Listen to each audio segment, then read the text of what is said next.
Welcome to another edition of the MMA-Analysis podcast. Sean's feeling a little under the weather, so he had a little trouble hitting the button there, folks. But we made it. Before we even start, I have to give a blessing to our Lord. He hath returned to save us. It's tough. It's tough being the Lord. We need to thank him for improperly fixed air conditioning. We need to thank him for shitty Yelp reviews.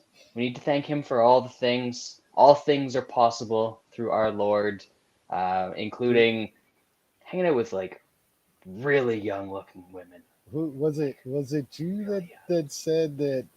Why don't he just send his little escort up in the ducts? Bro, I lost it. I was wrong.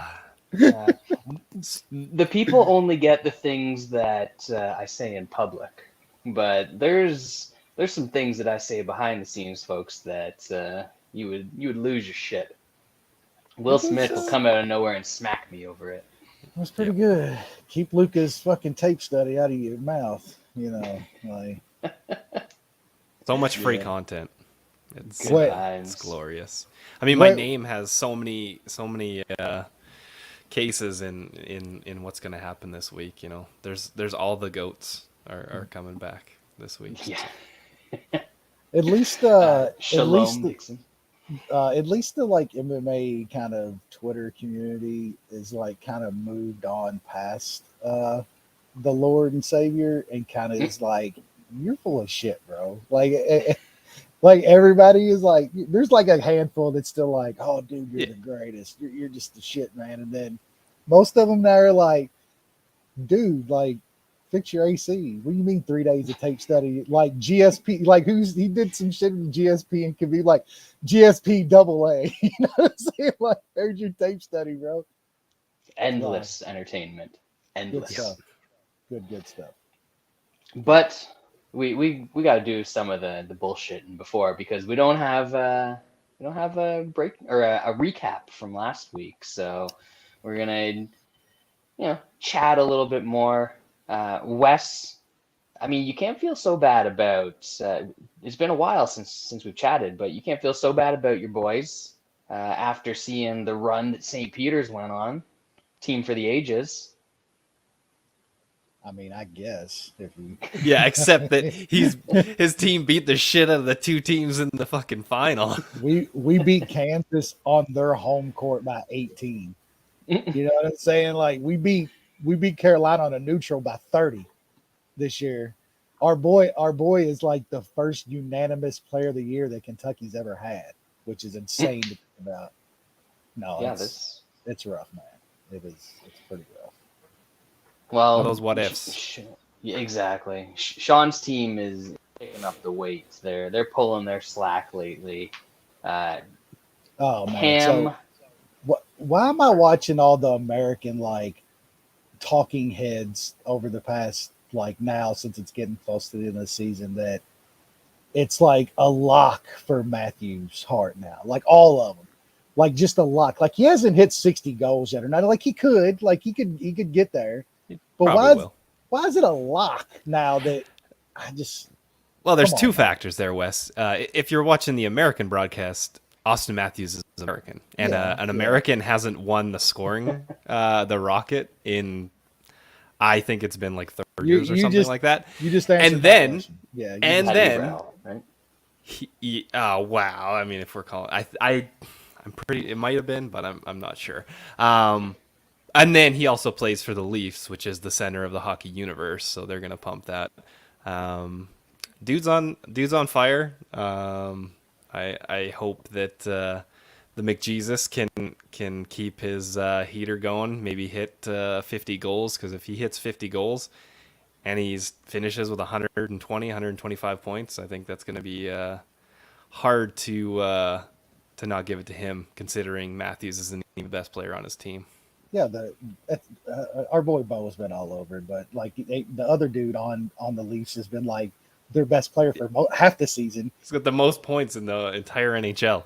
He's got more than Cam in the past like 3 months. And then like all the like the numbers that Bo put up about the Cam's game winners over like the past fucking month or two is like, it's insane, man. He did it again. What this last night? Like, come the fuck on, dude. Like, you can't tell me that's not the best player in the NHL. Like, you're not gonna. It's gonna be a fun finish. I think those two are going to separate themselves from a couple of the guy like these talking heads just try to give it to some other people. If he does hit 60, if he hits 60 though, that's like a legitimate case for him winning it though, right? Oh yeah. Okay. Yep. If he hits 60, it's funny though because every time he does something good, the Leafs lose, and when he does nothing or doesn't play, when he gets suspended and doesn't play, the Leafs win. Then like the Oilers is the complete opposite of Cam has to be good. Even with the guy on that's playing next to him too, that's a scoring machine as well. Cam's got to be good for them to win, like really good. Yep. Wild. That was probably Cam's worst game of the season, and he still got the game-winning goal in overtime. Yeah, our boy Water Show did the whole fucking reverse shit on the tweet. Was like, I turned on the Oilers for the first time to see what all this fuss about Cam is, and then bam, overtime winner. Like, yeah, that's what he does, bro. You're welcome. I wish I was still invested heavily in the Hart race, but unfortunately / fortunately, I guess, we now have legal betting in Ontario. It's been how much of a shit show has that been? Legalization is a shit show. Like it was a shit show when we got legalized here. Like it was a nightmare. All the weed was just like dust. It was hard to get. It was a fucking nightmare. Yeah.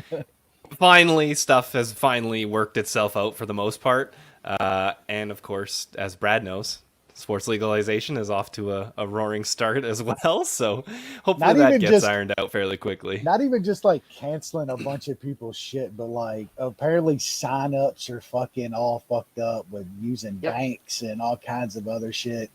They're locking people out in provinces that they're not even supposed to be locking people out of and shit. I will say though that like at least y'all are gonna be starting to move in the right direction eventually. Like our shit down here, every state around Kentucky is legalized. Every single state that touches us is legalized. Last week or the week before, our Congress passed sports betting. The crazy motherfuckers in our Senate literally wouldn't even vote on it because they know if they did as a body, it'd have been voted legalized. So the dude that runs our Senate, the leader, wouldn't even bring it up for a vote. Yep. Are they allowed to do that? How is that a thing? Because he runs the Republicans have a super majority in Kentucky. So they can just choose which ones things get passed in the lower, and then they can just choose. No, it's like that in the United States Senate too. Like when Mitch McConnell was leader, he decides what bills go to the floor to be voted on. Even if Congress votes on them and the president would sign it, but one guy gets to decide if it comes up for a vote. Same here. And like in Kentucky, Republicans have a super majority. Like they're like 3-1 or something in the Senate. But the thing is, like, even this like red ass state, it's 75%. That and medical marijuana are both 75% issues. Bipartisan, both sides of the spectrum. They just won't fucking pass it. That's so greasy. They're paid by the horse racing industry. They're paid by the whiskey industry. That's who fills their pockets with money. So they have reasons not to do it. Brutal. Yeah, jealous of all that freedom you got, Wesley. Well, they did the corruption out in the wide open. No, that's the. They just don't give a fuck. That's the crazy the freedom we get here, bro. It's open corruption. What are you gonna do about it? They're not even worried about hiding this shit. They're just like, I guess it's smacking you in the face, and there's nothing gonna happen. Corruption in the open, pretty much wide in the open. There's literally no law. That's how it's written. That's literally how it's written. They can do that.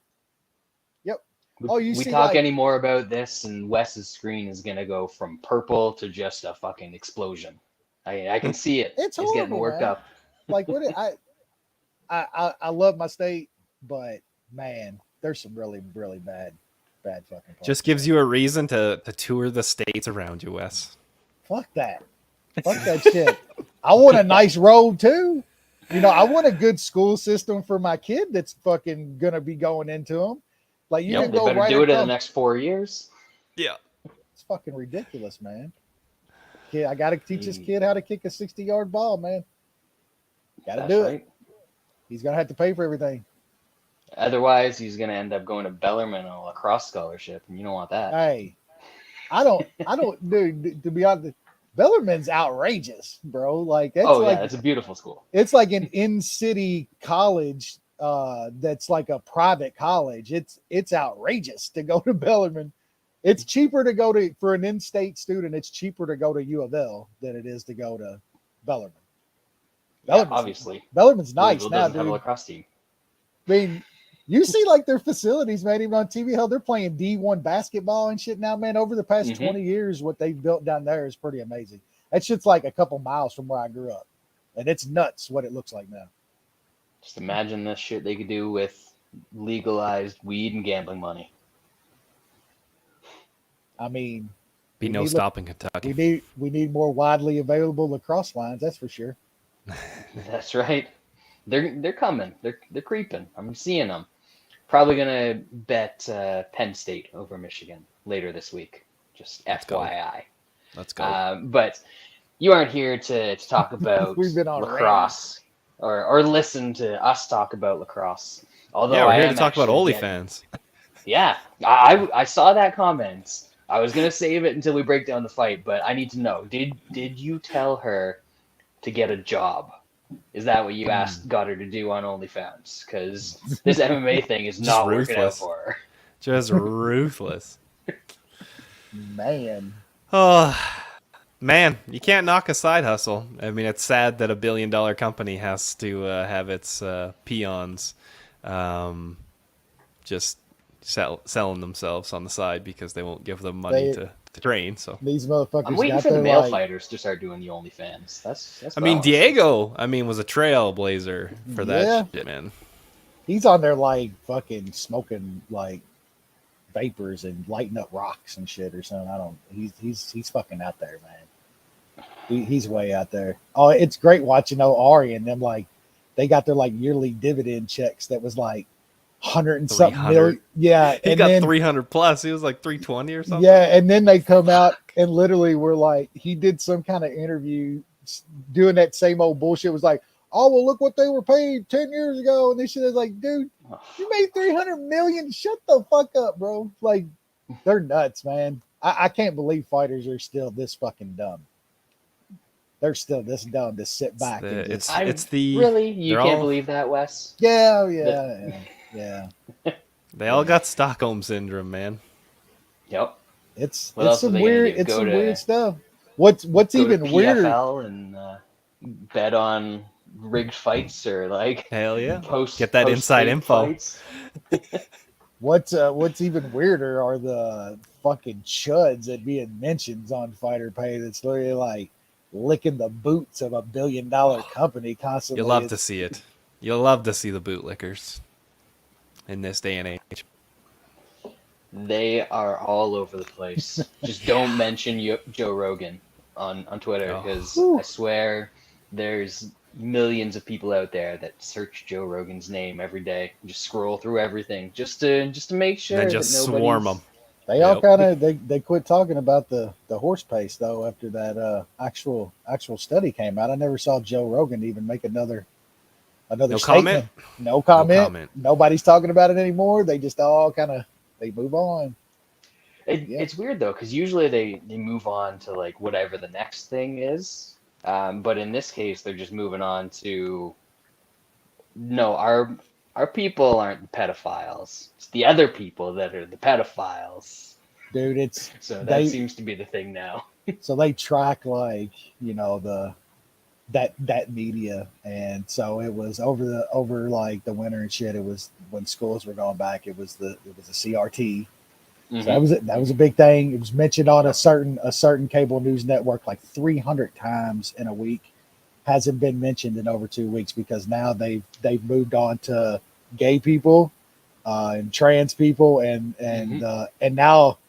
now if you don't like their way of life, you're a groomer and a pedophile. It's like, That's right. dude, they literally go from this thing to this thing to the We're in a simulation, man. man. It's a And it wild fucking- time. It works. It's That's the fear. scariest thing. It's fear, Yep. man. It is fear and getting people fucking angry. That's what it is. Yep. And it works. They know what- Speaking of they know what they're getting doing. people angry, we need to talk about this UFC 273 card and explain why Chimaev is not going to win because he actually sucks. And I think we can all agree on that. So We might we're gonna disagree get on that. in. Yeah. We're gonna get into UFC 273 here. There was a card a couple weeks ago. I don't remember what the fuck happened. I don't think anybody does at this point. But this one, good card, not great. It's card. a good pay-per-view card. Like good, It's not a good betting card. main card. Yes. I feel like other pay-per-views have better prelims than this usually, but last the pay-per-view main was card's good. Great all the way, Yeah. like top to bottom. Yep. This one's a This one, little soft on the prelims, but it'll be worth it. hopefully. Let's see if we can find some bets here for you folks. Kicking it off, bantamweight division, we have Julio Arce taking on Daniel Willycat. I'm calling him Willycat because that's a great nickname. Sean, anything here? Don't have much. I'll be honest. I don't know too much about Santos. I know obviously he hasn't fought in like 28 months. He's had a bunch of cancellations, first because of COVID and then injuries and whatnot. The line seems a bit short. I mean, we know Julio Arce is pretty damn good. Obviously a bit concerning him getting knocked out for the first time last time. So I haven't bet him. I'll pick him. I don't like much on this card, so I'm not looking to waste too much money, and I'm trying to stay away from kind of debuting fighters as well, even if I think the guy that they're fighting should take them out. So I'll pick his Arce, but no bet. You're really limiting yourself when it comes to the fight night cards. You'll be all right yeah, here, it's bad. but Yeah. see, I go the opposite way. I just bet on all the new fighters. Well, not Perfect. on the new fighters, but on their fights in some way or another. Who knows? My wife's out of town on Saturday. She's going to like a play shit. or something like that. Ugh. Brad's So, forcing a lot of shit on Saturday. absolutely. Got Martinsville, night race in Martinsville, little pay-per-view. Shit, I'm going to have like Nice. a lot out there. Yeah. Well, anything on this fight, Wes? Yeah, kind of. I said at the beginning of this year too, I was gonna try to take my volume down a little bit as well. That hasn't planned out like I kind of knew I would. But on the other side, I am up around 30 units or something so far this year. So Yes, sir. it's working. worked. Yeah, I think we've all been doing pretty good the first kind of quarter of this year.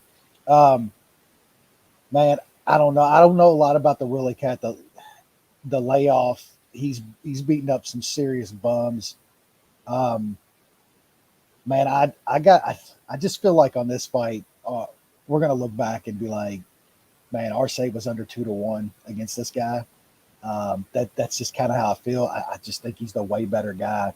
Like Sean mentioned, the knockout loss last time, but goddamn, we know what the dong is now. That dude is like legit, maybe the biggest power down at that weight class. So it doesn't worry me as much here. But like Brad said too, I haven't seen much of this guy to really know. It's a pass right now, but man, I'll probably end up with Arce saying something, man. The line just seems really, really short on a guy that's like proven at the top of the sport. So definitely the pick, and I might look for a bit. I'm actually kind of leaning the other way here. I've seen a bit of the old Willie Cat, not thick Willie Cat. That's different. But I've seen a bit of this Willie Cat Lately, have you seen Thick Willie lately? You might as well add like 4 C's. Yeah. My God, Did you see him bench pressing like 500 pounds? squatting. And there was a guy who was like, "What's the point of this?" And I replied, being like, wow. I mean, if only there was some sort of application for somebody being really fucking strong in a combat sport. I mean, I can't think of anything that could possibly make sense there. He's like, being sarcastic doesn't make a point. Like extreme weightlifting helps a little bit. Like, yes, being strong helps you in a fight. That is the point. Like, what are we doing Also, who here? gives a fuck? Maybe he does that on his fucking side hustle, like, or just Yeah. does that as a side thing to do. He likes to lift weights. I'm sure he's training as well. Honestly, he should start an OnlyFans doing shit like that, and he'd probably have more subscribers than Kay Hansen. Yeah, Yeah. yeah. But as far as this fight goes, the Willie Cat's all right. I've seen a couple of his earlier fights. Throws a lot of spinning shit. Actually has like a couple finishes by spinning back kick to the body. I don't think that he's gonna finish Arce here, but I think this is gonna be a competitive striking battle. I don't think either one of them has like an incredible grappling game, and I mean we saw Arce get knocked out last time. He's got 2 split decision losses to guys who are very accomplished Muay Thai fighters in Duwadu and Shaman Morais, but he does have that tendency to just be in very competitive fights. So I see why the line's close here. I'm not taking a shot on a debuting guy against like a borderline top 15 bantamweight, but I think this is going to be a competitive fight. I'll maybe lean dog and Toutmaster, see if I can make up some ground there. There we go. Next up, we got a barn burner. We got Kay Hansen, OnlyFans Marvel herself, taking on something called Piera Rodriguez, where's she from? Like Colombia, Ecuador? Venezuela. It's one of those yellow, blue, and red flags. They always use the same colors. That's one of them. It's one of them. Yep. I don't think there's ever been a good fighter out of Venezuela. I know that Juliana Pena is the Venezuelan vixen, but she's just like a crazy chick from Washington, so Yeah. doesn't really count. But she's fighting Kay Hansen. So, Sean, what do we got here? Not too much. Rodriguez has some alright takedowns, has some decent ground and pound. Kay Hansen is not very good and is probably spending more time on her more lucrative career. So I'll pick Rodriguez. No way I'm betting this. Usually it's kind of automatic for the most part to take the dog in some low level ladies fights, but this one's close enough to a pick 'em that I'll pick the girl who I think has a little bit more skill. Wes? Yeah, Hansen sucks. I'm not touching this fight. I'm gonna pick Rodriguez because Hansen absolutely sucks. So should be the pick. I'm not touching this fight with my money. I saw somebody give out a bet and a rationale for Hansen at minus 150. So Ooh. they nailed it on that one. My motto is just never Kay Hansen. She's not good at fighting. So yeah, not Kay Hansen. Like normally, I'd say women's MMA fight, take the dog. She's now the dog, I guess. She's like even money. Rodriguez is minus 120-ish. But man, just never Kay Hansen. Like, it's a pretty easy rule to follow. Moving on, middleweight division. We've got Fluffy Hernandez taking on Josh. You got a Fremd in me. I've never seen that guy fight, even though he's been on LFA a bunch of times. He looks really tall, so I'm, immediately a little bit questioning him. Hobo Cop tested that tall guy defense one time. And look what happened. Ooh, I like. Sean, what do we got here? It still boggles my mind that Fluffy Hernandez did not get subbed by Rodolfo Vieira when Marcus Perez did it like 2 fights before that. yeah, that was a just peak MMA performance right there, Rodolfo Vieira One of in my that fight. favorite live bets of all time. Yeah, that was a monster by you. Hernandez is durable. He's got some skills. He gets some takedowns. He's probably the guy here. I don't want to have money on Fluffy Hernandez. We'll see if some tall guy defense shows up. I think Hernandez probably takes him down, so we might not get to enjoy it. But I think Hernandez gets the win. Wes?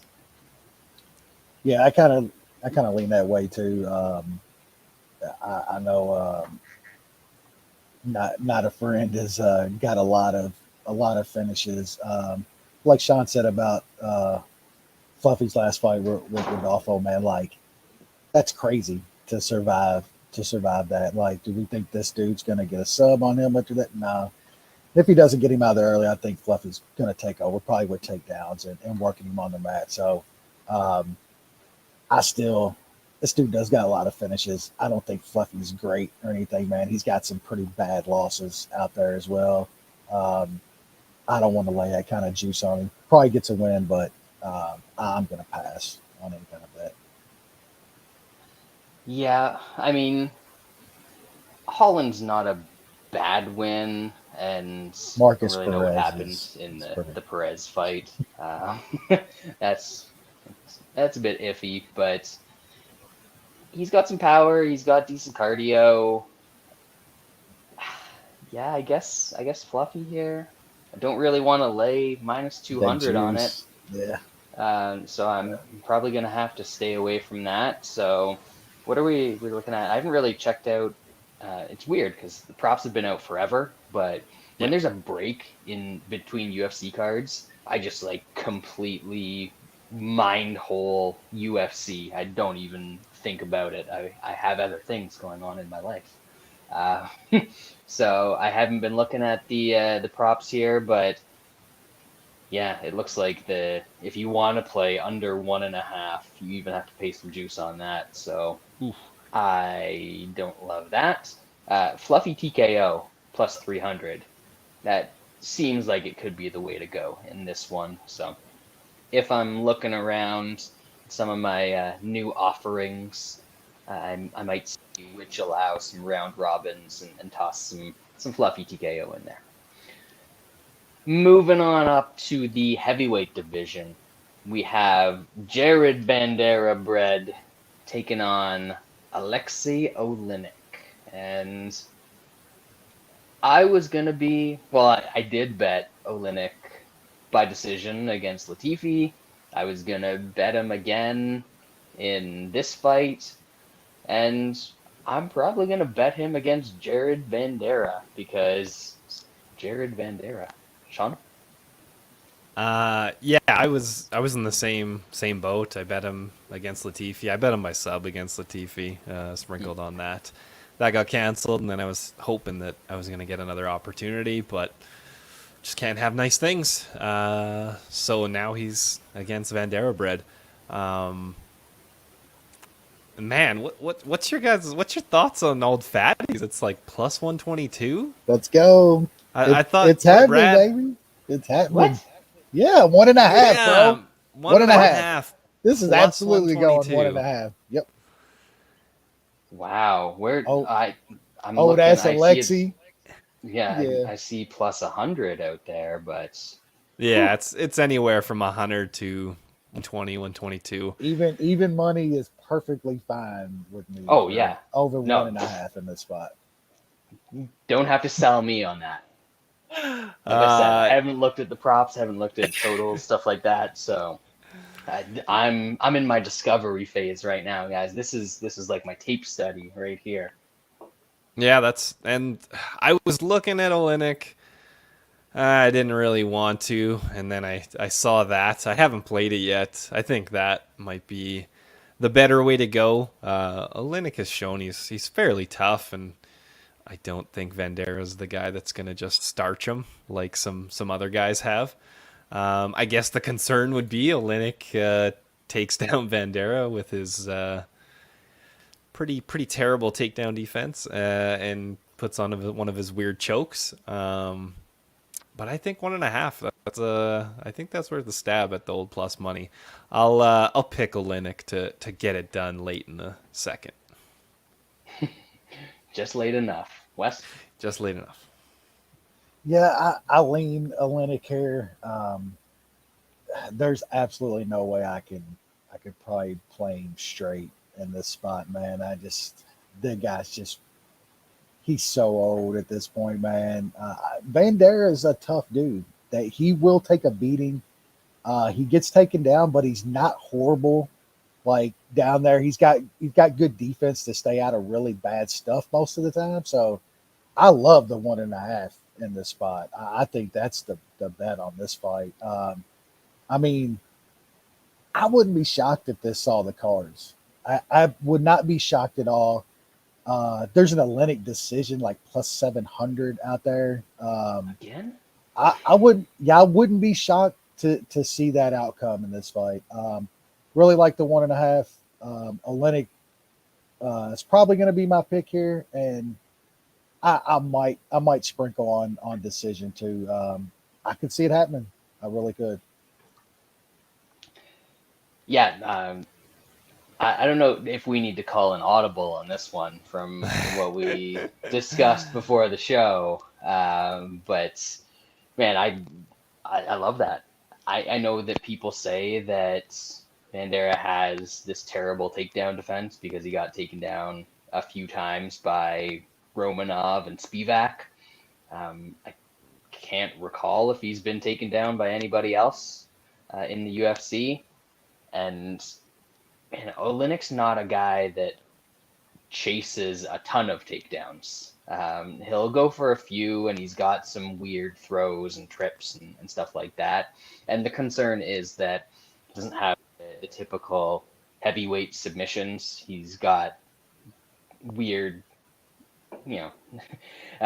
Ezekiel chokes and neck cranks and scarf holds and all that sort of stuff. So I could see him maybe snatching one of those things up, but Vanderaa is one of these fat dudes that's supposedly a black belt as well. And like Wes said, he shows decent defense on the ground, at least submission-wise. Eventually, he usually gives up position and gets pounded out. But Oleinik is not a guy who's known for exactly beating guys up on the ground. He is looking for a submission 100% of the time. So don't hate Oleinik. Don't hate that over. Love that over, actually. Maybe Oleinik by decision. And honestly, Vanderaa is a guy who's only good when he falls on top of even shittier fat guys than him. And I don't think he's going to do that in this fight. Especially because Oleinik knows his P's, can mind his P's and Q's if Vanderaa gets on top of him for a round or something like that. So lots of different ways that this can go over 1.5. So that will be something that I play in here, and apparently I have to play it now because that line seems like it's moving quick. Are we switching? Let's do it. Are we doing it, Wes? Fatties consensus. It's done. Lance is locked in here. In. This is going to be a lock. It's plus 122 at dimes, so that's a pretty good number. Tyler was right. The show is better without Lance. Although, Tyler, I have to say, the only advantage to having Lance here is that I don't have to host. Yeah. It's a lot more work for me. I have to think a lot more when I'm hosting. I can't drink as much. Or if I do, then I'm slurring my words by the hour mark, and nobody knows what I'm saying when it comes to the main card. I sound like our dude Magic on his podcast. Only some people will get that joke. Yeah. Anyway, welterweight division. We got. Are we even allowed to say? Let's go with redacted Gall. We can't say any names that are associated with redacted company from Florida. We're not allowed to do that. So redacted Gall taking on Mike Malott, who is Canadian. Just Just warning you, he's Canadian. This fight is and narrative central. He's Canadian. He's Trained debuting in the Alpha UFC. male. He's a favorite. And he's not only training at Alpha Male, he's a coach at Alpha Male. Sean, Yeah. need we say more? You add, obviously, coming off the Contender Series where he beat a guy in under a minute. So he's got some hype. So we got to add that to it. Yep. And then for the Mickey Gall side, I mean, he's alternated wins and losses. Oh, I'm sorry. Redacted Gall has grunt. alternated wins You the last fucking 8 grunt. fights. And he lost his last fight. Oh my So, I goodness. mean, all signs are pointing to taking Redacted Gall. I've lost some money taking him. I was an idiot, and I think I lost some money against Diego Sanchez. I'm pretty sure you guys all cashed a bunch of money there. I think I lost some money against Morono as well last time out. So I think I've lost enough money.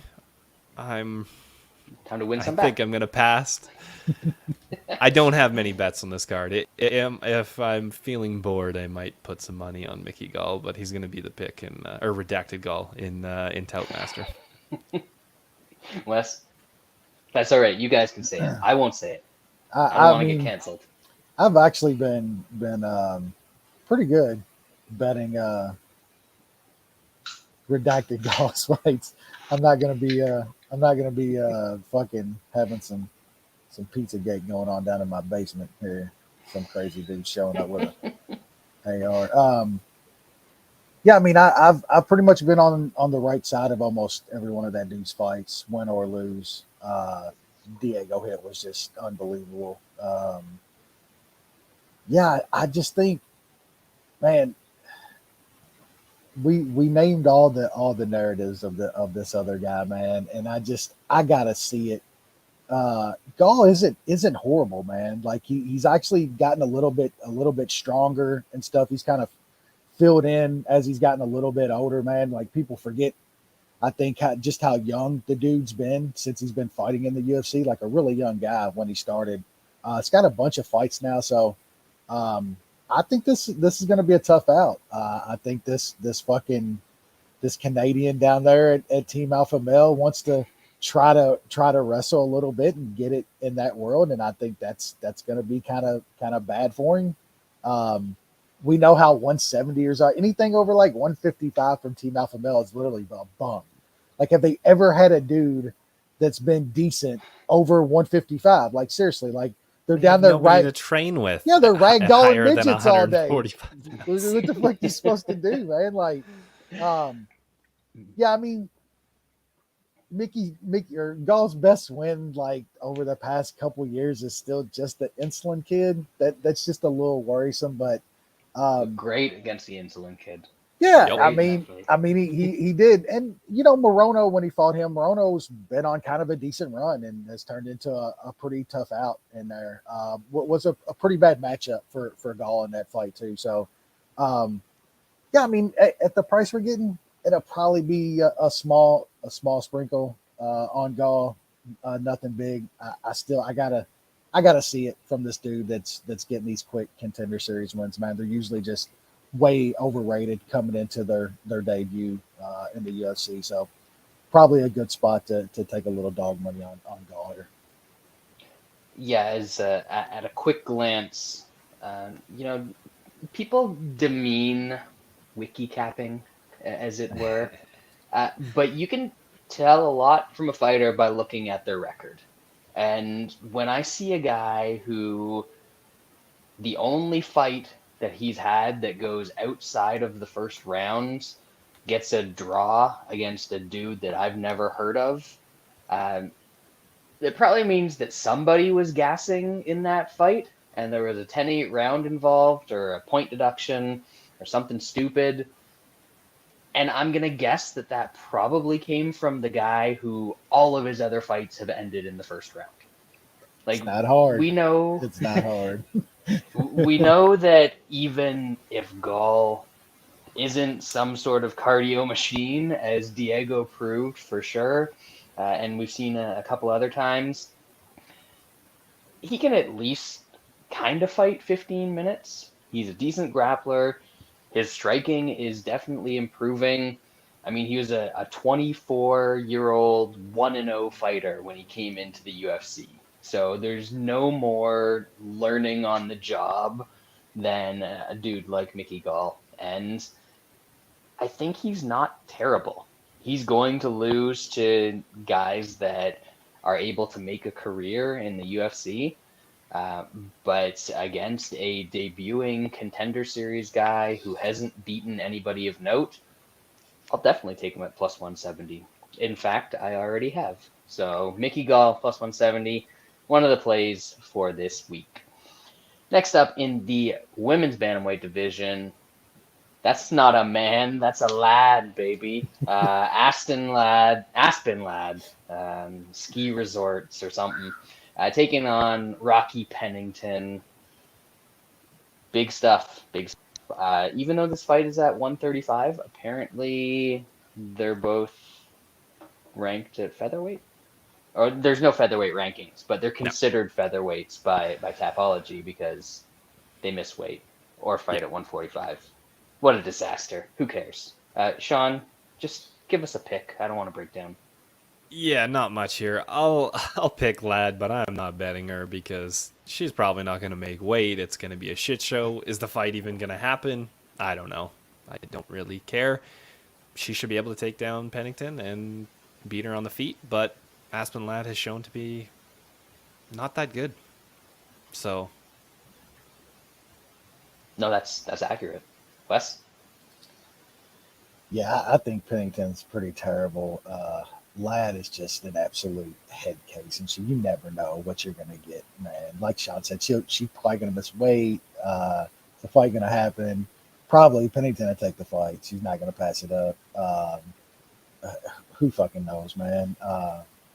I want absolutely nothing to do with this fight. I'll pick Lad and Talmaster because she's the dog. I think I said this in error about a fighter a couple weeks ago, but Aspen Lad's mom is the one that's on OnlyFans, right? he is. There you go. I mean, whatever OnlyFans bump that Kay Hansen loses, because Aspen Lad's not directly on OnlyFans, she gains because her mom is apparently hot. So sure, we'll pick her. She's the dog. Perfect. Women's MMA fight. Heavyweight division. We got a couple prelims to go. Jairzinho Rozenstruik, one of the members of the Fantasy Jewish Fight League, taking on Marcin Tybura. Kind of interesting. I mean, anyone could make one of the two picks that is going to happen in this fight, and I could certainly see why it's justified. I'm interested to hear what your picks are. Sean? Yeah, I mean, Rozenstruik, I mean, he seems like he has the death touch sometimes, a bunch of times. And Tybura just is able to grind on guys and get guys down. If he gets Rozenstruik down, I think he can win this fairly easily. Rozenstruik has shown okay takedown defense at times. But even if he can't get him down, Tybura is good at just grinding you up on the feet or grinding you against the cage. And Rozenstruik needs space. I think Tybura will be smart enough, but this is kind of not great heavyweights and weird shit happens. So would I be surprised if Tybura has success early and is grinding on him but can't get a finish, and then all of a sudden Rozenstruik throws one punch and knocks him out like he did against Overeem, that I will never, ever forget. It could happen. That's why it's just a small play on Tybura at plus 140 per unit. Wes? Yeah, I don't know about this fight, man. I don't want to be laying juice on either one of these guys. I don't know if Rozenstruik can do enough. The dude never wants to throw anything. Tybura could absolutely do some grinding on the cage on this guy and stuff. I don't know. It's a tough to pick a side. I'm going to play a little more of an over here. Dimes has a 1.5. That's a little juicy. I just think we're going to see probably a slow first round. Then I'm just going to be hoping that Rozenstruik doesn't land something early in the second. If you think Tybura wins this fight, you probably think he's grinding. So like the over 1.5, I lean Tybura to probably do that. So kind of like a juicy over 1.5, and then was maybe looking at Tybura by decision. I hadn't checked that line. If you like Tybura, I think that could probably get there for you. 300. Yeah, that's not a bad shot there if you like Tybura in this fight, because I think that's probably his path, is to grind, like Sean said. It probably more up against the cage a lot. And Rozenstruik is tough. I mean, Yeah. There's only been one person that's really put him out. Yeah, I mean It's the hog. The hog. Yeah, I mean his fight against Blades and stuff, like Tybura is not as devastating as Blades can be. Like Rozenstruik could absolutely survive 15 minutes of Tybura's grind here. So I like the over. I'm gonna lay the juice on that. It's like minus 145. It's minus 150 in some places.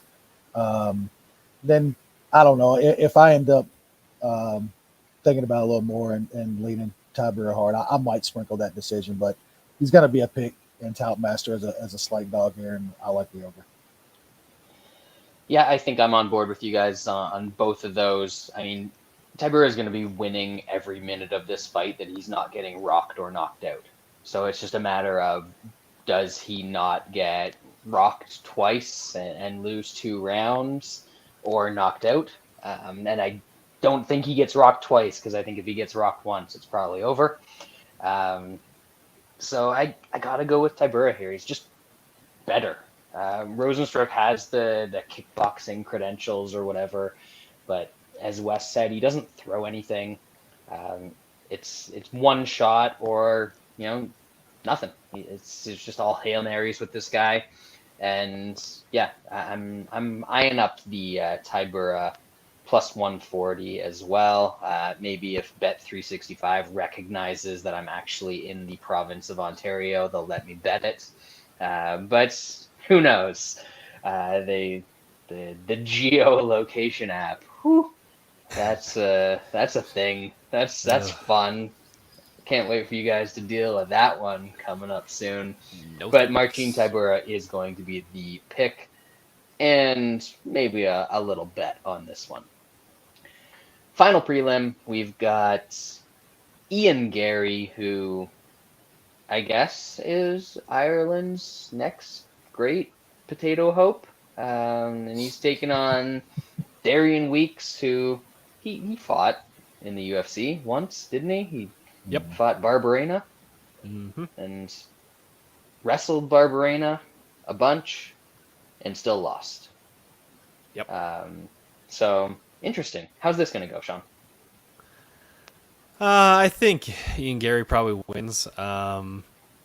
He kind of was in some rough shape in some spots against the Insulin Kid in his debut. Yep. He got hit a lot by that guy. Is this the guy that? Around, man. That's true. Is Darian Weeks the guy that's going to be able to take advantage of that? I don't think so. Darian Weeks probably gets some takedowns. Maybe there'll be a decent line if Weeks has some success early on with some takedowns, and then Garry kind of just is able to stuff them as the fight goes on. There's going to be a spot to fade Garry. At least he's not dumb and training at SBG. I mean, he's Irish, but he's not stupid. He's actually training at Sanford with actual real fighters. So he said he's Irish, but he's not stupid. Yeah. So yeah, the pick's gonna be Garry. He might have a rough go at the start, but I think he kind of overcomes the grappling and knocks out Darian Weeks. Ian Garry did make the Insulin Kid look like Andre Ward. Jesus Christ. It's tremendous. Wes, what do we got here? Yeah, I had a little of a over 1.5 in that fight, and I thought it was going to be golden because so good. The Insulin Kid did look good, was landing and keeping Garry off him, and then just out of nowhere. But the blood sugar, man. The blood sugar. It dropped. It ran out. It goes all at once, don't it? Um, yeah, I don't. Sean's absolutely right about Garry though. He's already he's a little bulb. He's ready to be put in the ground, and I haven't even seen this fight yet. I don't think Weeks is that guy. Hopefully he does maybe get a takedown or something and win the first round and can get a decent price live on Garry, but I'm not even sure he can get takedowns here, man. I just think Gary's a better guy. He's training with really good dudes at this point. Um, I didn't think much of Weeks against Barberina. I guess he did have a little success in the wrestling, but who doesn't against Barberina? I mean, Matt Brown was fucking taking him down with dumb fucking karate trips and shit, man. So, um, yeah, I like Gary here, but there's no way I'm laying this kind of price on him after what I saw in the first round against the Insulin Kid. There's no way. I mean, would it shock you if this dude got caught with something right now or got taken down and sub? No way. Maybe he is the goods. Maybe he gets good, but I'm not laying that kind of money. He'll be a pick though. I still can't pick again. I think this is a decent matchup for him. Yeah, I think the good thing with him is that, like Sean said, he's actually going to a real camp, so he's probably making improvements. He's still very young, obviously got a bit of natural talent, so this is one where the line and the way fights have gone and people have been betting over the past like month or two really make me want to throw a little sprinkle on Weeks, but I don't believe that he's actually going to win this fight. So Garry is going to be the pick. I think based on like the one thing that impressed me out of Weeks was the pace that we saw out of him in that fight. So I expect this to be a high paced fight. It's just now he's facing a guy who's a whole lot more dangerous than Brian Barberena. So I might look at the under 2.5 here. It's minus 130 at times. And Garry usually manages to put some pretty good offense together.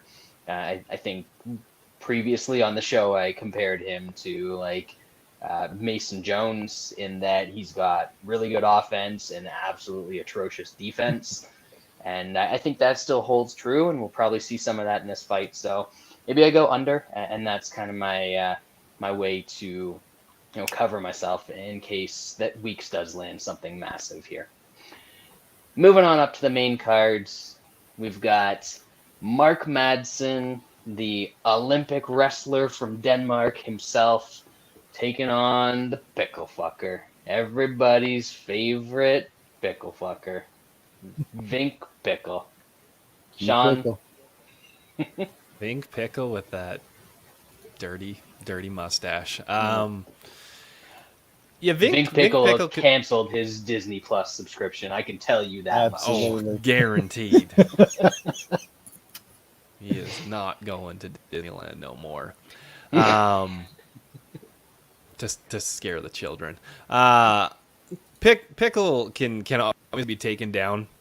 He's got a pretty decent get-up game, which is a bit concerning. Because Mark Madsen, he can take guys down. He's got great wrestling. The worry is always the pace.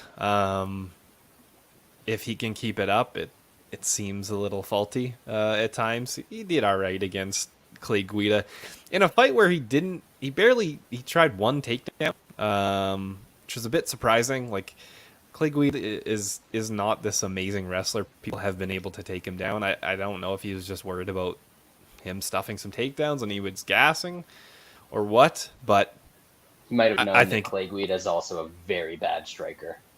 Yeah, and that's completely fair.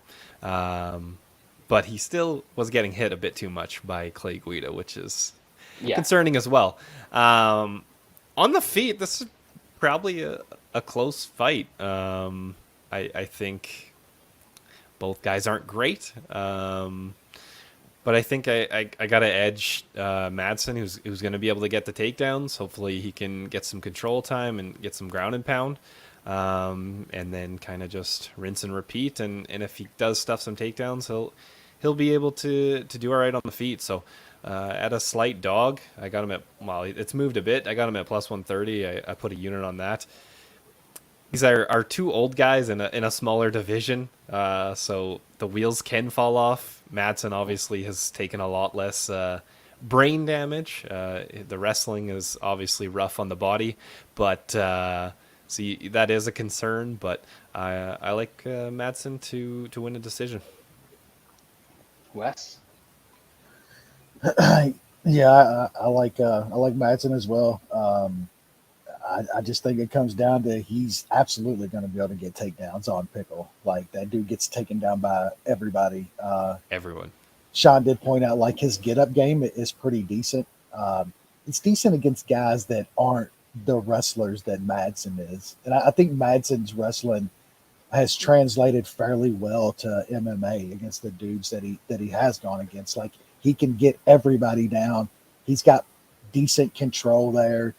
He works down there too, which is a good thing. Like, you're not going to be worrying about it getting stood up too often when he's on the mat.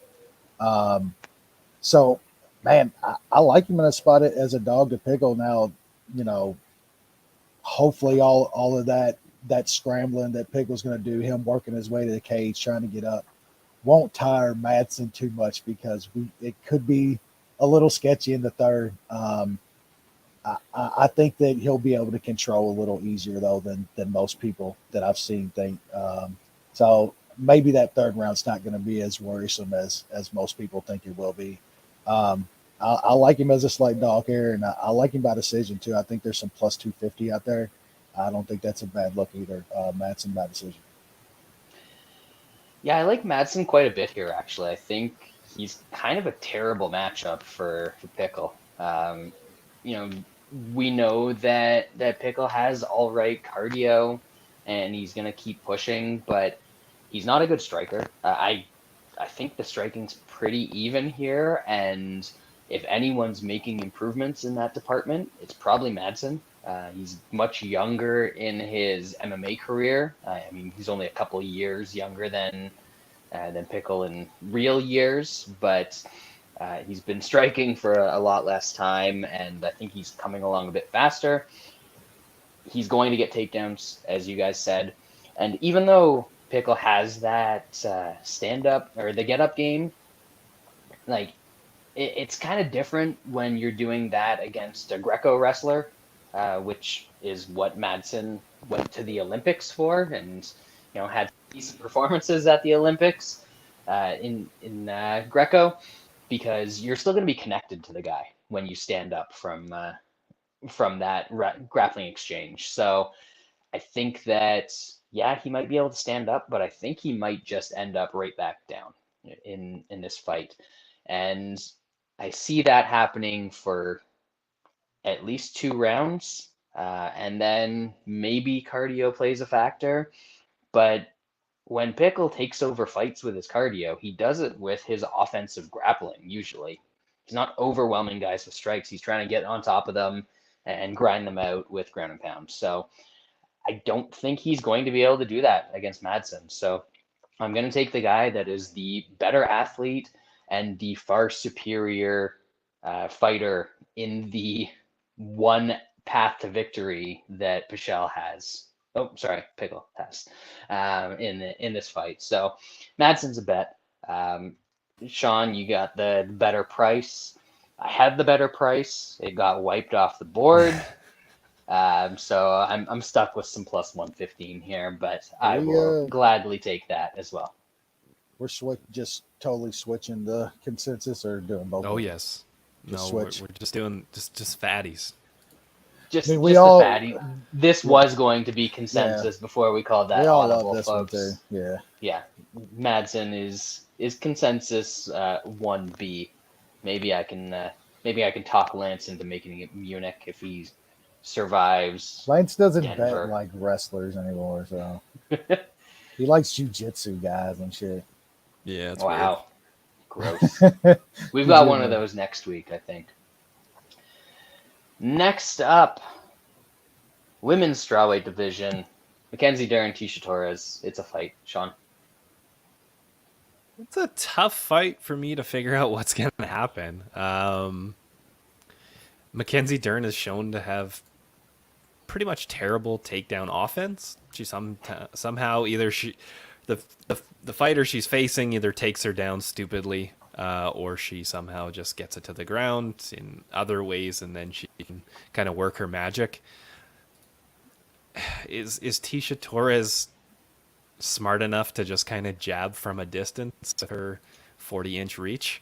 I've heard about some allegedly bad decisions that Tisha Torres has made. So I know, so that's why you got to question the every fight single IQ.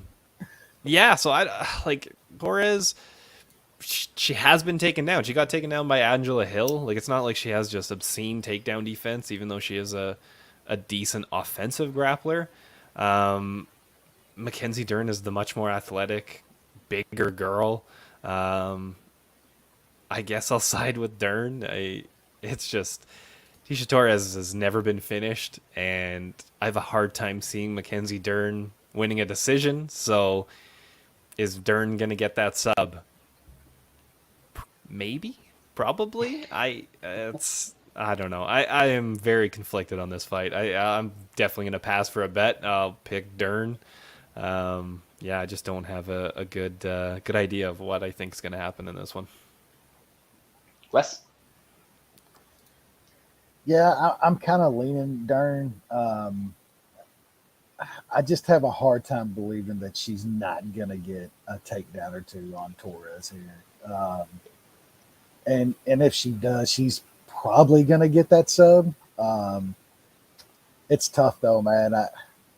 You just never know with her, man. I think. I mean, Rodriguez was kind of the first time I think we've seen her have those kind of problems getting something to the mat. I mean, she did at one point, but then Rodriguez survived a couple minutes that she actually got to the mat. I don't know, man. We haven't seen Torres on her back much against Angela Hill, I guess, and Angela Hill isn't Dern if Dern's going to be in that spot. So I think Dern does get a takedown or two here, and it's going to be like it is always with her on the mat. I don't care if it's Torres or anybody else. Like, she's going to be in trouble. Can't see survive. So, yeah, I'm leaning Dern right now. Probably no bet. If I was to bet her, it'd be her by sub. I think that's around plus 250. I think if you like Torres by decision is some plus money. So that's either which way. That's probably how I would bet it. But my pick right now is going to be Dern. No bet. It's weird because like the narrative on Dern always used to be like, and this chick can't wrestle. She can't get anybody down. And then she took a pregnant chick down and Marina Rodriguez down once and then got beaten up for the rest of the 25 minutes of that fight. And now we're all really confident that she's going to take Tisha Torres down. Not confident.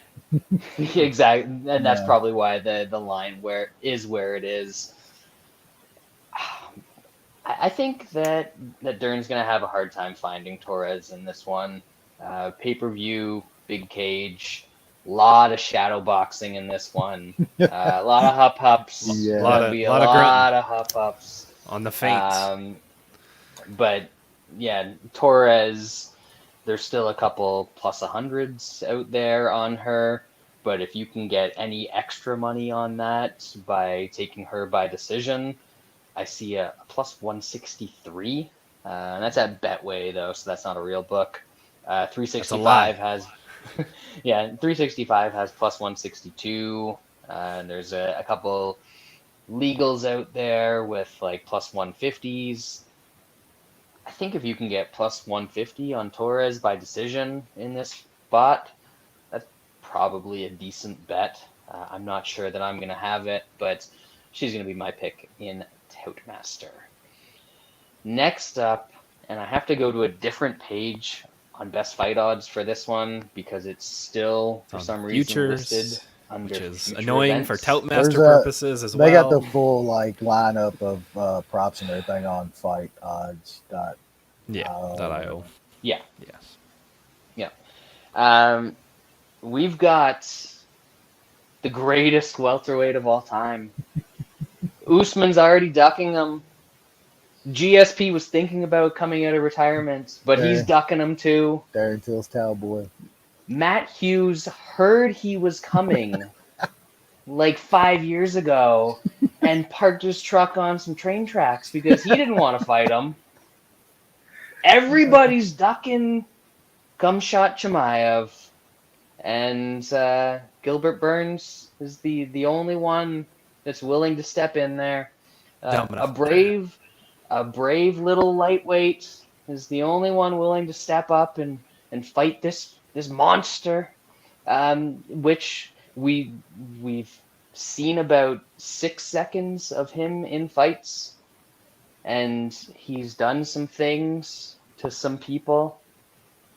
But his training partners, guys, we've never heard this before, but his training partners say that he's really good at fighting. Really good. I'm like, we've never before in the history of combat sports heard somebody's training partners say that they're good at fighting. So this guy, he must be really good. Sean, he's gonna destroy Gilbert Burns in 30 seconds, right? It might take a little bit longer than that, but I do think he's going to run through him. I think this is a bad matchup for Gilbert Burns. Gilbert Burns, for the most part, has success when he has his offensive grappling, able to kind of stifle guys and wear them out, whether it's on the cage or getting takedowns. I don't think he's going to take down Chimaev. So Chimaev basically dictates where this goes. If Chimaev takes down Burns, it could get dicey. There's going to be a big size difference in this fight. Burns is basically a tweener, a 55 and a 70 tweener, and Chimaev is basically a 70-85 tweener. So there should be close to a one weight class difference here. And I know we have hated on him for a long time because he has not fought really anybody, and he was destroying bums. How he was destroying those bums is pretty damn impressive. Not taking basically any punches. Even very good fighters that fought very shitty fighters still took more shots than what Chimaev has. It's true. A lot of guys have really struggled with John Phillips. That's true. I do think he's killer. He fucked up Zhang Lang pretty bad. That was Nobody's really done that. That was a good to win. Zhang Lang. Yeah, that was a good win. Zhang Lang I was on the other side of that one just because I was whatever. too. But Zhang Lang is still a fairly one-dimensional fighter. But once again, He's nobody's not even really China done that. goat anymore. I China know. Well, second he hasn't goat. been China go for a little while. If we're being honest, I think the dude is fucking good. That doesn't mean I think he's gonna destroy Usman if they fight. But I do think that Gilbert Burns, when he went into that Usman fight, we kind of knew what was going to happen. He landed a punch and rocked Usman, which was a bit surprising. Maybe not, considering what we've seen from Usman's striking defense in fights after that. But he made a run against some pretty soft competition. He did what he had to, and he did have a good bounce back against Wonderboy. But in that fight, he had to just hold Wonderboy down because when it was at distance, he was losing. Chimaev has power. I think he cracks Burns and gets him out of there. So I put Chimaev in a fucking sick chalk ass parlay, and I'm looking at Betway, and they have Chimaev TKO at plus 162, and that is looking pretty decent. So I'm probably gonna take that as well. Wesley. Yeah, I'm gonna lose a little more money to the come shot man. Look, this to me is still that Look, I think he's good, man. Like I just said, I think the Jangling win, the way he won that fight is impressive.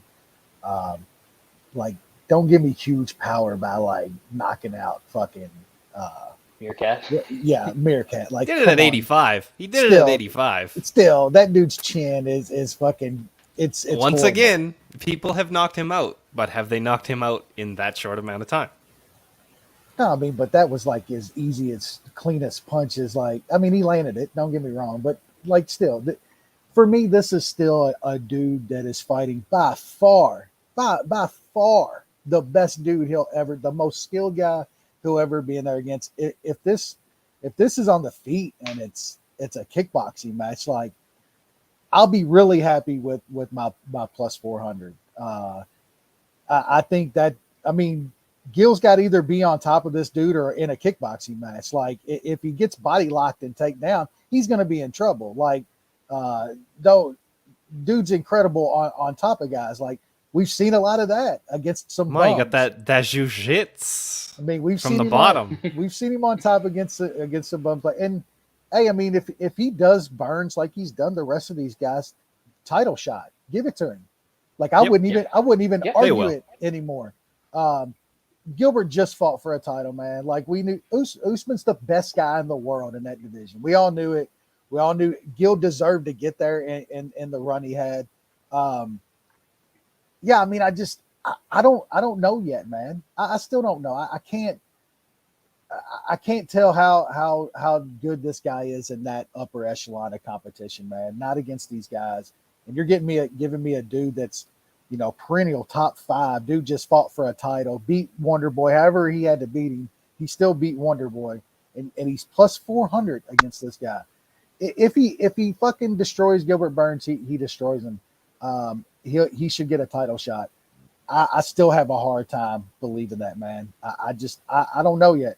I don't see him walking across the ring, body locking Gilbert Burns and picking him up and fucking walking him around the ring like he has these other dudes. I can't see that, man. If I mean, he does, he can do all that, but then eventually he's going to have to be on the ground with him. And what else? You know, we haven't seen this guy literally face any kind of fucking resistance whatsoever. What happens when a dude that's like Gilbert Burns has been in there with some of the toughest dudes? He's been in some tough fucking fights, man. What happens with Chimaev when he gets in that second and third round? We have no idea, man. I know. Got bad news for you, Wes. It's not going to last that long. I mean, we'll see, man. We'll see. I'll take plus 400. If I'm wrong again, I'll be betting against him again, and I hope for some reason they give me some like even money on Usman, because that's there. It's already there. I mean, that's when the party ends. I don't care what people think. We'll see. I'm going to take a plus 400 shot here, man. I think he can absolutely win this fight. I think he's good. I'm not one of those dudes that thinks he's terrible, and I'm betting against him because I think he's terrible. He's this big of a favorite for a reason. I just think Gilbert Burns is a really fucking good fighter still, and got to show me, man. At plus 400, I'll take a small shot at it. Yeah, he's this big of a favorite because every couple years people need this ridiculous hype train that's not true. There really hasn't been anybody like this. Like, there's been like hype trains, but not like nothing this. like this. No, this guy has been hit once in 4 UFC fights. Like, there's nothing compared to this guy, regardless if he's fought. There's been some hype, but nothing like this. I'm even referring to like the public, the fan base hype of this dude. This guy's already been crowned champion, and he hasn't even fought like a top 5 guy at this point. Well, yeah, like I said, people are already claiming that Usman is ducking him. I mean, you shouldn't listen to those people. Those people are dumb. I don't listen to those people. I mock those people. Well, you shouldn't even, like, that's giving you brain cancer. You shouldn't even have those people on your timelines. Just block them. They're not because I follow them, Sean. They're because Twitter wants me to see the stupidest people in the world. There's people in the MMA media and shit that's crowning this guy. That they're already, he's the next greatest thing ever, and he's going to be one of the greatest fighters ever. It's not just like the idiot MMA fan base saying this. There's a lot of dudes that know what they're talking about. I mean, they have a vested interest in a guy like that who talks a bunch of shit in whichever way he does, and being this unstoppable force. If he is the real deal, that gets them clicks, that gives them money. I mean, it's they want Yeah, exciting fighters now if he to be good. loses, if he loses in devastating fashion, he might end up on the front line in Ukraine. But we'll see what happens there. He was never Well, Kadirov's friend.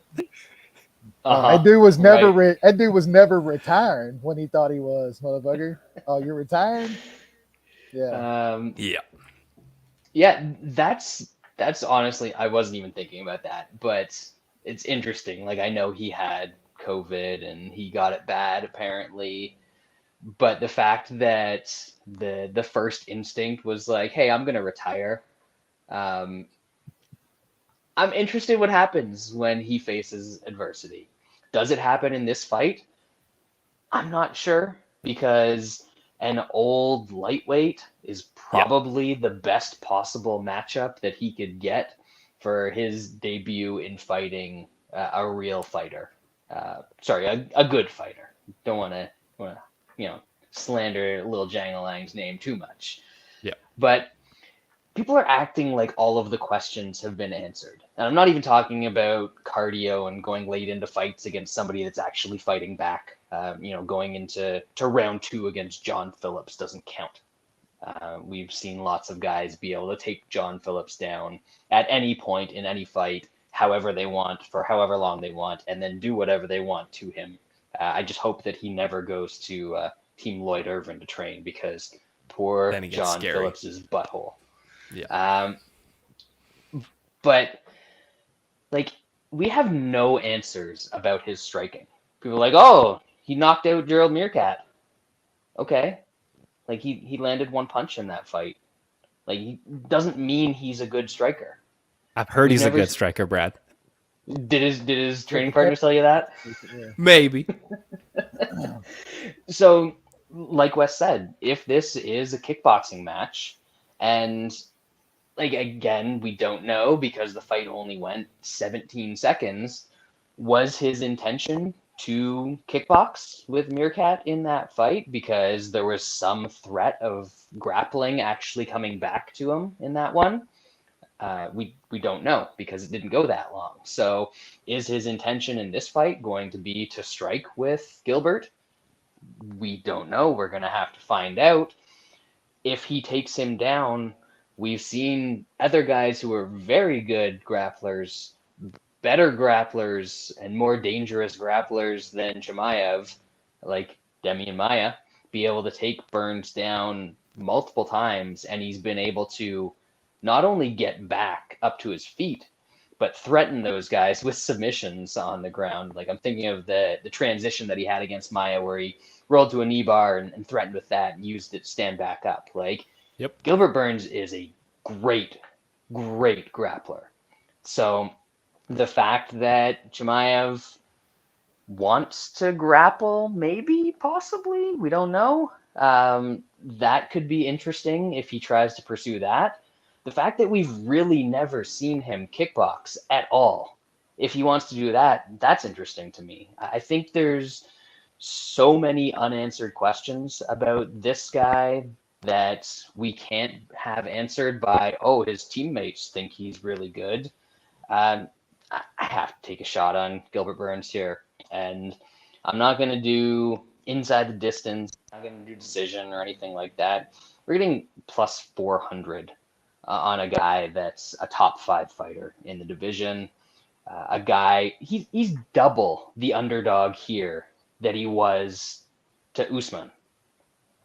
That's crazy to me. There's no reason for that. Maybe he proves it in this fight. Maybe he does. But until I see it, I can't. So I'm gonna take a little shot on Gilbert Burns in this spot. I'll probably lose some money, but I am completely at peace with that. You got one thing going for you. You got Chimaev and Till hanging out in training, and you know he's not getting better training with Till. He's getting negative. He's getting worse. Maybe his left side he's gonna come out southpaw in this fight, and he's gonna have a hell of a left hand. Yep. But this, he's getting people talking. There's obviously attention being paid to the Kamjat fights. So, hey, if it doesn't go well for him in this spot and Burns gets the win, maybe he gets a bump. And if it does, then there's a lot of people that are going to build him up further, or like Wes and I continue or finally be convinced that he is that good, but still probably not good enough to beat Usman. But that's okay because Usman's going to duck him anyway. Co-main events. Great fight, maybe? Question mark.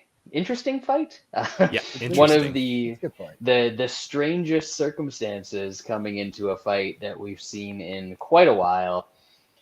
Bantamweight championship.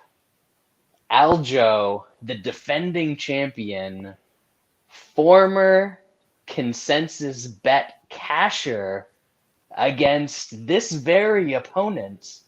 We nailed that one. Never in doubt. Nailed that one. Aljamain Sterling, undisputed bantamweight champion of the world, taking on Petr Yan. Sean?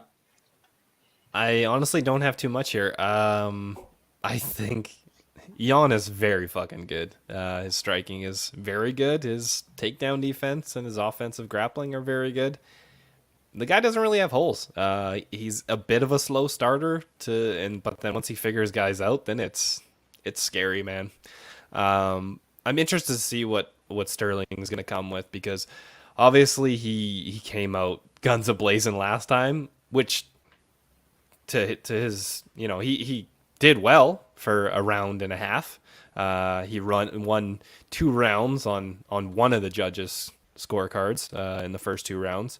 But I just don't think that's a sustainable way to fight, because he doesn't have the cardio to do that for 5 rounds. I don't think he can do it for 3 rounds, and I think Petr Yan is just too good that he's going to have to calm it down. And then at that point, I think Petr Yan will show the skill difference. Is there some crazy possibility that somehow Aljo just grabs a sub? It's possible. I just don't see it. Yan, he's a fucking idiot for throwing that knee, and it does make you question that fight IQ. But I don't see him doing stupid things like trying to play with Sterling on the ground. Like, he's just too good on the feet. He has a good advantage. So I got Yan in that Chalk City parlay. I don't know if he finishes. I don't know if he wins a decision. It kind of just depends on how Sterling fights, honestly. Fair. Wes? Yeah, I don't have a whole lot to add. Yeah, like Sean said, Jan's he's about it as a complete a fighter, I think, as you can see in today's MMA. Like, he's insane, man. Doesn't have many holes. I mean, I guess if you want to question in-fight decision making, yeah. I mean, I don't see that happening again. That might be Aljo's best path again, to be honest with you. Like Sean said, maybe Aljo gets a sub. He's going to have to start like he did last time. He's going to have to throw it all out there. I think that's his best case scenario. I just don't know if that's... Yeah, but that's bad. That's bad. There's that's no the way. problem. I can't see him keeping up that kind of pace. And then even if he can, Yan is gonna figure him out after a round or two, man, and he'll start getting off it. He's just a way better striker than Aljo. I don't even think it's close. I like Yan here. It was good catching that Aljo money last time. Even more happy that I was on the Aljo train for a long time, man. You take them how you can get them in this sport, and I sure as fuck did. But even I know coming out of that fight, man, who the better guy is here, and it's Petr Yan, man. That dude's ridiculous, and I think he's gonna get his belt back. I mean, I have him in some chalk stuff from just putting other shit together. It's probably nothing I'm gonna probably give out on a bet as far as shit I'm tracking for MMA because it's just the lines kind of crazy. But who knows? Maybe I'll find something. But he's the pick, man. It's hard to. I think Sean was saying it before the show. It's hard to even the main two for me to pick like a method to on here because I would not be shocked if they got in some kind of scramble and Aljo grabbed something. I've seen him do it. Like he is that good in those spots. And I mean, does Jan's pressure and his volume get Aljo out of there late? Does Aljo stay in there for the whole 25? It's hard for me to pick a method as well. So yeah, just Jan. I think he wins this fight. It's weird because I think Aljo has become one of the most underrated fighters in the UFC because of how the How that last happened. fight ended. Look at his run. Look at his run up until that fight. He's ridiculous. It's just Petr Yep. Yan's at the top of the mountain. Yeah, Petr Yan is one of the pound for pound best fighters in the sport. If you want to delve into that cesspool of an argument, but Aljo is a tremendous fighter, and people are acting like he's some scrub. Like Yan completely blew him out of the water in that last fight. It was a competitive fight, and Yan was starting to take over. I mean, it was kind of similar in trajectory to the Aldo fight. I think the only difference here is that Aljo still has the ability to make more adjustments than Aldo did, and Aldo does at this point in his career and his physical state. And I think this line is too long. And the only reason I say that it's too long is because it's keeping me away from betting Petr Yan in this spot. I know that you guys have questions about Aljo's cardio. I think the Yan fight was probably the worst he's ever looked cardio-wise. I think it was just the pace. Not, like he's got good cardio. It's just that pace was insane. And he's gonna have to keep that with Yan doesn't let you off the hook usually. I don't think he does necessarily. I think that there are a couple phases of MMA where Aljo is actually better than Yan, and that is at kicking distance, and if they actually get into real grappling exchanges, not just like Yan hitting a trip and then standing over him and being too scared to engage Aljo in grappling like he was last time because, little Nancy. I do think that Yan is a rightful favorite in this spot. I don't think that he's a rightful minus 500 favorite. I mean, there's avenues for victory for Aljo to catch something and scramble, like you guys said. I think that if he keeps the distance and just uses those kicks, kind of like he did against Munoz, and obviously Petr Yan is a much better striker than Pedro Munoz, as BSing would say. But Yan will figure him out eventually. He'll probably start catching kicks and tripping him to the ground, and it'll look a lot worse than it actually is. But I think this is going to be a much closer fight than people expect.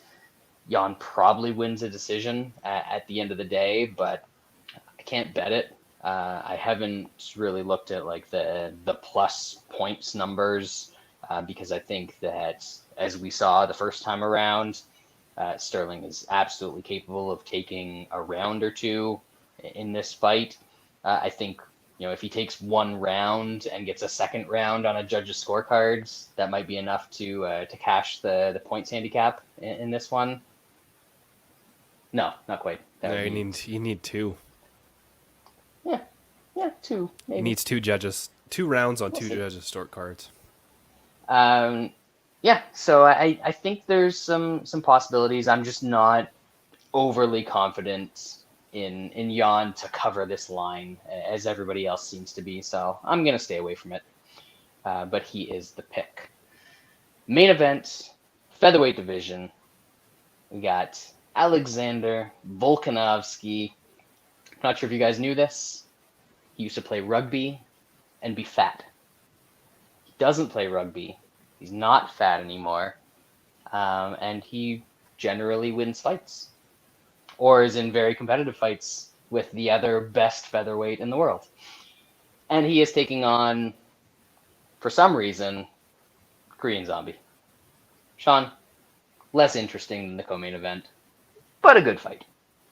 I agree. I don't know if this is going to be a fight that convinces you to like Volkanovski. I don't know if much will.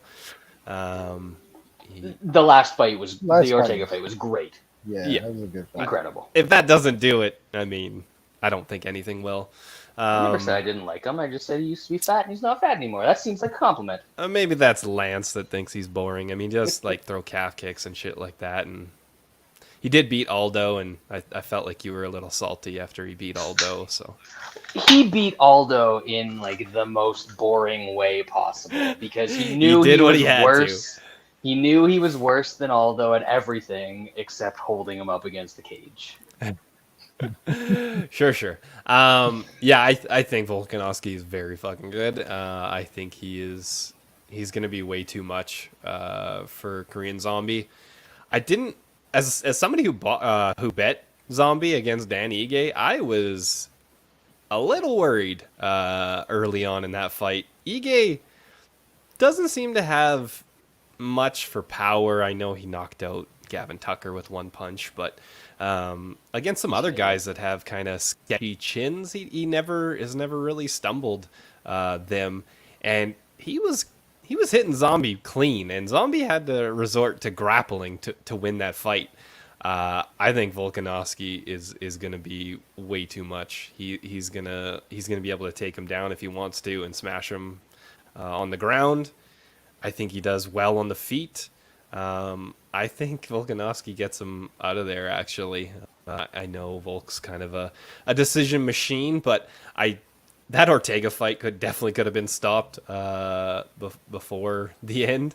I think Zombie has shown some questionable durability issues lately, and I think Volkanovski has the skills to take him out. So I got Volk -5.5 in that chalk parlay with Yan and Chimaev. It's -104 for 2 units, and then I put a unit on him by TKO at +265. Yes. Yeah, I like Volkanovski here. I think the lines kind of say it on the co and the main. I know we were supposed to get the Max fight here. I really wish we were getting that fight again over this one. It's good to see Zombie finally get his shot at a title, I guess. I mean, it's all the fights this dude has had. Guess he finally gets there. I just don't think he's got much of a shot. I guess he has a little power, but man, have we ever seen Volkanovski actually even like stumbled? Or yeah, it was against Chad One fight Mendes. It was against Chad against- yeah. Mendes. He juiced up Mendes threw Mendes, yeah. every fucking ounce of himself into it and was able to drop him. Yeah, every ounce of fucking shit shot up in his ass, dude. Yeah, I don't see Zombie with that kind of power. I don't think Volkanovski's even been remotely bothered by anything since that Mendes punch. So I just think Volk's he's too much, man. His volume and pressure is really good. Like Sean said, I think he can get takedowns here if he wants to. I don't know about a finish, man. Zombies, he's pretty fucking tough and durable, man. Maybe Volkanovski can get him out there late with just with volume and stuff, but I don't know. I have a hard time seeing that. I kind of like Volkanovski by decision here. I have him at a much better price in that chalk stuff that I played with Yan. I think he's around. I had him at around -450 or something like that. Also, I'm putting the points handicap in something as well. That's -350. If you got a book that lets you do that, that's absolutely the way to go. Just shave off half of that price with the points handicap, because I think you could pitch a shutout here, absolutely. And then if he gets him out of there like Sean thinks, he still catch it anyway. So yeah, I like Volk here. I think it's pretty much a really good fight for him. Yeah, I mean, one guy's last 5 wins are Ortega, Max Holloway twice, Aldo, and Chad Mendez. And the other guy's last 5 wins are Dan Ige, the corpse of Frankie Edgar, Moicano, Dennis Bermudez, and actually his 5th last win is that fight with Poirier. That was a decade ago. He was I know he did the army thing. Well, he was one-way traffic on Yair, like to the fucking last second, literally the last second. He did lose. I just said his last 5 wins. And of those wins, 3 of them are first-round knockouts. I think that's completely out of the question here. A decision over Ige. You guys already covered that. It's not the cleanest win in the books. He struggled there a bit, and the Poirier fight was an absolute war. Man, like Volkanovski's really good. I don't care if you like his style. I think he is actively trying to be more entertaining, which could lead to one of those wars. But even if it's a war, which is probably Zombie's best chance in this fight, like Volkanovski's just better at everything. I don't really see him losing in this one. Zombie's got some power. As I said, he's knocked some guys out in the first round. Don't think he does that against Volkanovski. I don't think this is necessarily going to be one-way traffic. It's going to be like 80% traffic going one way. There's going to be a lot of it. I mean, this isn't the fight that was supposed to be happening here, and this is the one where I can see the line being where it is for a reason, and I can actually get behind the justification for it. So I like Volk here. I don't hate the points handicap if you want to throw that in a parlay or something like that. Kind of leaning towards the Volk inside. I know a couple weeks ago it was plus 210. That got wiped off the board. I'm not bitter about it. I'm not bitter about it at all. I don't know if I'm going to get back in there at plus 170, which is the line that's at most places now. But yeah, Alexander Volkanovski retains his title. And then we'll get the Holloway fight whenever it happens. I guess they could have just pushed this back like a month or two, and we probably would have got it anyways. Yeah, because he's back training and all that good stuff now. But what are you gonna do? It'll be a decent way to cap off this card, because I think it's gonna be a relatively entertaining fight. That is going to do it for us here on the mma-analysis this week. We appreciate you guys joining. We had a nice little active chat going on. I tried to shout out what I could see in there. I don't know if Lance is going to be back next week. He's traveling again, and with he's been going on about not wearing a mask on a plane, so he's definitely coming back to Nashville with COVID. Yeah, that AIDS is going to catch up with him again, and he might be out for a week. He's week to week or month to month. But I hope he's back next week, because he stole my pick for the champion at the end of 2022 in the welterweight division, and that dude is fighting in the main event next week. It's Vicente Luque. That is a rough card. Unlike all the rest of these bums, is fun to watch. Vicente Luque main eventing. Decent price on that. That's surprising by that price. Not even Bilal could make Vicente fucking boring to watch. Not even that fucker can do it. I mean, you say it's a rough card, but we got Luque. We got Thick Willie. Extra thick Willie. Extra thick. I don't know what else we got on that card. I think that might be about it. That's about it. Yeah, Elijah Dushku against the kickboxing. Somebody. team. A body? Yeah. Yeah. We'll find some stuff to bet. Don't you folks worry. We always do. Come back, join us next week. We appreciate you joining us.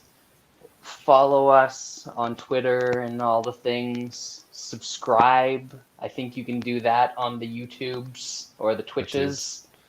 Yep. But we will return in 1 week's time as winning betters on the consensus Fatty Gonna Fatty. Because Fatty's Gonna Fatty. It's real. Yep. You heard it at the start of the show. You hear it at the end of the show. We'll see you next week. Thanks for tuning in.